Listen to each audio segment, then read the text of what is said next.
Case youth Congress പ്രവർത്തകരെ മർദ്ദിച്ച കേസിൽ എസ്ഐമാരെ SIT ചോദ്യം ചെയ്യുന്നു. ഗ്രേഡ് എസ്ഐമാരായ ഗിരീഷ്, ശ്രീകാന്ത് എന്നിവരാണ് SITക്ക് മുൻപിൽ ഹാജരായിട്ടുള്ളത്.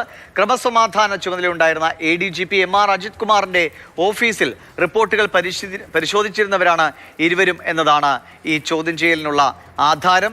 MR അജിത് കുമാർ ഈ വിഷയത്തിൽ ഇടപെട്ടു എന്നതിൻ്റെ കൂടി അടിസ്ഥാനത്തിലാണ്, അല്ലെങ്കിൽ അങ്ങനെ ഒരു പരാതി നിലനിൽക്കുന്നതിൻ്റെ അടിസ്ഥാനത്തിലാണ് SIമാരെ SIT സംഘം ഇപ്പോൾ ചോദ്യം ചെയ്യുന്ന. ADGP ഓഫീസിലേക്ക് അന്വേഷണം എത്തി എന്നതാണ് ഈ ഒരു ചോദ്യം ചെയ്യലിൻ്റെ ഏറ്റവും പ്രധാനപ്പെട്ട കാര്യം. നമുക്കറിയാം, കേരളം മുഴുവൻ കണ്ട ദൃശ്യങ്ങളാണ്. ആദ്യകാലത്ത് അത് രക്ഷാപ്രവർത്തനം എന്ന നിലയ്ക്ക് വ്യാഖ്യാനിക്കപ്പെട്ടു. പോലീസിന്റെ ഭാഗത്തോ അംഗരക്ഷകരുടെ ഭാഗത്തുനിന്നോ ഒരു തെറ്റുമുണ്ടായിട്ടില്ല. അതെല്ലാം അക്രമം കാണിച്ചവരോടുള്ള ഒരു സ്വാഭാവിക നടപടി എന്ന നിലയ്ക്കൊക്കെ വ്യാഖ്യാനിക്കാൻ ശ്രമിച്ചത്. പക്ഷേ പുതിയ സർക്കാർ വന്നതോടുകൂടി അതിൽ പുതിയ അന്വേഷണ സംഘം വരികയും അടുത്ത നടപടികളിലേക്ക് കടക്കുമാണുണ്ടായത്. രഘുനാഥ് നാരായണൻ വിവരങ്ങളുമായി ആലപ്പുഴയിൽ നിന്ന് ചേരുന്നുണ്ട്. രഘു, വളരെ സംഘടിതമായി തന്നെ ഇങ്ങനെയൊരു സംഭവമേ ഇല്ല, ഇത് പോലീസിന്റെ ഭാഗത്തുനിന്ന് ഒരു അതിക്രമം ഉണ്ടായിട്ടില്ല എന്ന് വരുത്തി തീർക്കാനായിരുന്നു കഴിഞ്ഞ കാലങ്ങൾ അത്രയും ശ്രമിച്ചത്. പക്ഷേ ഇപ്പോൾ ഭരണം മാറി, നയം മാറി, പുതിയ അന്വേഷണ സംഘം വരുന്നു. എങ്ങോട്ട് എത്തി നിൽക്കുകയാണ് അന്വേഷണം?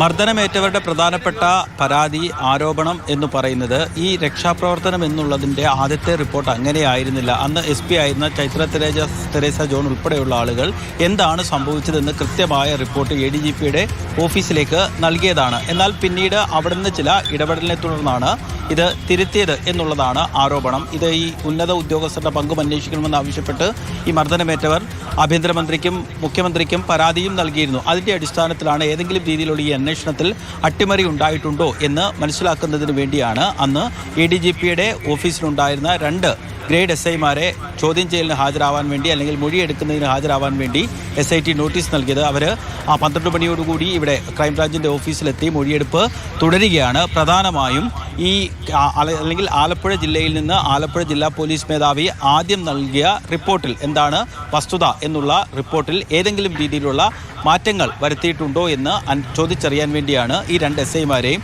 ഇവിടെ ആലപ്പുഴ ക്രൈംബ്രാഞ്ച് ഓഫീസിലേക്ക് വിളിച്ചു വരുത്തിയിട്ടുള്ളത്. രഘു, മറ്റ് ഏതൊക്കെ നടപടികളിലേക്ക് ഇപ്പോൾ അന്വേഷണ സംഘം കടന്നിട്ടുണ്ട്? കൂടുതൽ ആളുകളെ ഇനിയും ചോദ്യം ചെയ്യാനുള്ള സാധ്യത, പ്രത്യേകിച്ച് പോലീസ് സേനയുടെ ഭാഗമായി നിൽക്കുന്ന കൂടുതൽ ആളുകൾ ഈ അന്വേഷണ പരിധിയിലേക്ക് വരുന്നുണ്ടോ?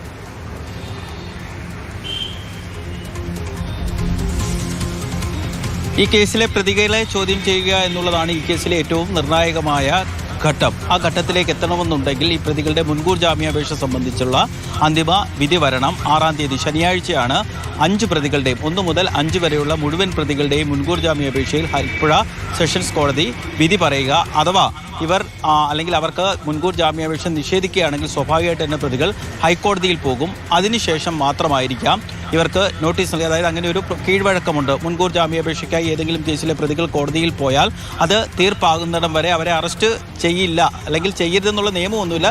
പക്ഷേ അതാണ് പൊതുവെ കീഴ്വഴക്കം. അതുകൊണ്ട് ആ കീഴ്വഴക്കം ഈ കേസിലും പാലിക്കാനാണ് സാധ്യത കൂടുതൽ. ശരി.